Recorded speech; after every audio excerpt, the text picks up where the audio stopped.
Page number 9वर बघूया. I glance towards the roof of the club house and saw something horrible. I glance एक नजर टाकली असता टुवर्ड द रूफ छपराकडे ऑफ द क्लब हाऊसच्या छपराकडे दृष्टिक्षेप टाकला असता. अँड सॉ समथिंग हॉरिबल काहीतरी भयानक पाहिलं. लेखक सांगतात की क्लब हाऊसच्या छपराकडे एक नजर टाकली असता मी काहीतरी भयानक पाहिलं. अ मेल लंगूर एक नर वानर. ॲपरंटली म्हणजे प्रथमदर्शनी पाहिला असता. Apparently the leader of its group तो त्याच्या समूहाचा नेता वाटत होता किंवा त्याच्या समूहाचा तो प्रमुख दिसत होता. Was holding a baby langur.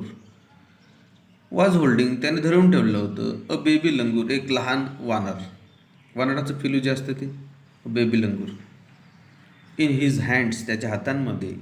And mercilessly biting it all over with a definite intent to kill. तो काय करत होता? मर्सिलेसली बाईट करत होता. अगदी क्रूरतेने त्याला चावत होता. It all over with a definite intent to kill. आणि तो त्याच्या सर्वांगांवर त्या ठिकाणी अगदी क्रूरतेने चावत होता आणि त्याचा डेफिनेट इंटेंट होता. डेफिनेट म्हणजे एक निश्चितच, इंटेंट म्हणजे बेत होता. टू किल त्या बाल वानराला मारून टाकण्याचा त्या ठिकाणी डेफिनेट इंटेंट किंवा बेत होता. The helpless mother of the baby and other leisure member of the langur group were scattered on the roof of the buildings nearby watching the baby being killed.